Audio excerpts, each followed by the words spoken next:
So I don't care how much you hate your ex. Your ex adds value that you can't add to your child's life.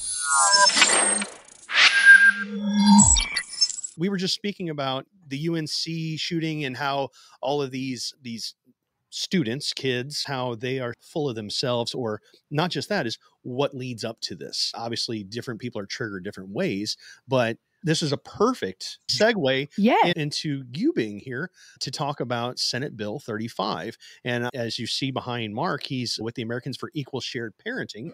And one of the things that Mark and I definitely have in common is the fact that both of us are, at one point in time, I was a single father. I have children from a divorce.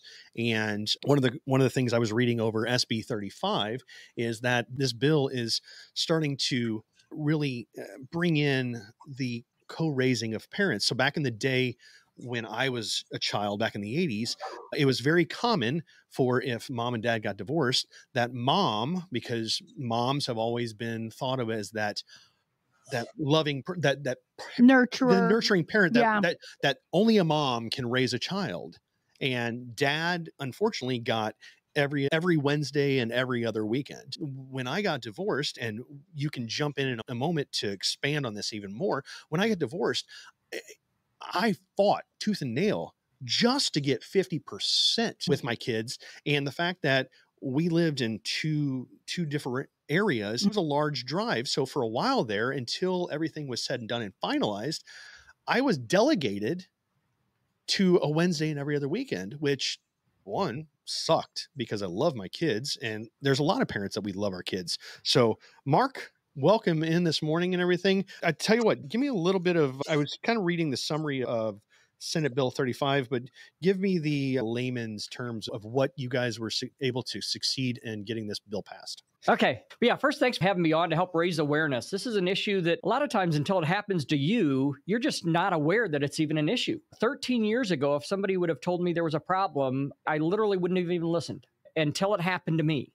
And that's why I like getting a chance to raise awareness for people to say, hey, this is a serious issue that can lead to problems that all of us are affected by. When you talked about school shootings, I don't know the current number, but for a while there, it was to the point where about 90% of all school shooters grew up without a father. And that's one thing that we'll talk about in a second, some of the societal problems because of the confusion of the child growing up without one parent. And for most people across the country, 83% of the cases are going to be relegated to one parent as a visitor every other weekend to the child. And fortunately, we have changed that in Missouri. You were fortunate to at least get every other weekend and a Wednesday. There's a lot of people across the country that don't even get that. Well, that was before everything was finalized, because that's what my ex only allowed me to. But once we got it to that finalization point, and don't get me wrong, I personally think in my situation, the age of my children, when I went through the divorce and everything, made a huge impact on how this all kind of conspired or ensued, because they were only 2 and 3 years old. They were very little. They had no idea. So it would be, in my opinion, completely different if they were 10 and 11 versus 2 and 3, just adjusting in that whole situation. But back to what you were saying in the Senate Bill 35, where you had to fight so hard to at least get 50% time with your daughter. And not even 50%. For the first year, I got 2 hours on Tuesday, 2 hours on Thursday, and 3 hours on Saturday. And that was it. And that included driving time. Now, most of the bonding for a child takes place in those first 2 years. Sure. And you rip one parent out of that child's life. And that's what people fail to realize is from the child's perspective. So many people see this as a father's rights issue or a mom's issue. Who cares about the parents? It's about the child. And a child's already confused enough because mom and dad aren't together. Now you add the fact that all of a sudden one of my parents got ripped out of my life and I only get to visit them on weekends. In their mind, they're thinking either A, does that parent not love me enough? Or B, am I not worthy enough? Now, a child can't articulate that. 5-year-olds don't know how to describe. They're confused, but they don't know how to. Sure. And so they bottle it up inside and bottle it up and bottle it up. And then when they reach the teenage years, that's when you start finding kids with behavioral problems, drug problems. They become high school dropouts, teen pregnancies, incarceration rates. 80 to 94% of every single one of those issues is tied to one common factor. They grew up without a dad. And so fortunately, this issue, and once again, it's not really about dads, it's about the kids, but just because dads are so affected, and those are the ones we have the numbers for. But yeah, this bill this year, I'm very grateful, first off, for the bill sponsors and handlers. Carla May was the main sponsor in the Senate, along with Rick Bratton.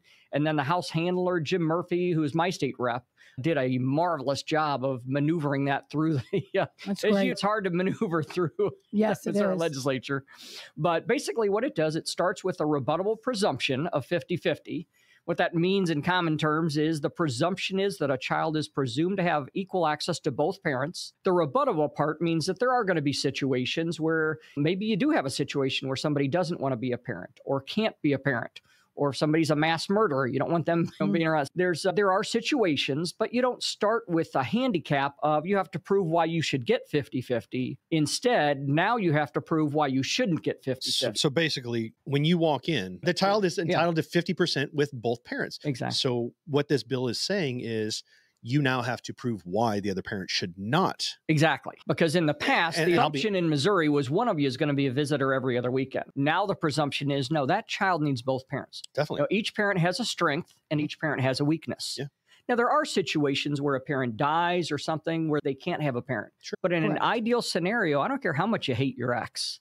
Your ex adds value that you can't add to your child's life. Yeah. And whether you're together or not, too bad. You got to learn how to co-parent to figure out how do you make both of your strengths work together for the main benefit of the child. Sure. And that's what this bill starts out with, is a rebuttable presumption that each parent is going to get 50-50 unless you can prove that some reason why there's going to be a danger to the child if the parent is either unfit, unwilling, or unable. One question I have for you, Mark, is there any other states that have a bill similar to this and that have had it for a decent period of time to where there has been any type of research on how having that co-parenting situation has positively or negatively affected the child? Yeah, good question. I'm glad you brought that up. Yeah, Kentucky was the first one that got a bill like this passed. And they do have some research showing that divorce rates drop, because one common thing that people aren't aware of is from people say, you know what, I didn't hate my ex near as much until I went into a family law attorney's office. Yes. The lawyers and always said, win. look,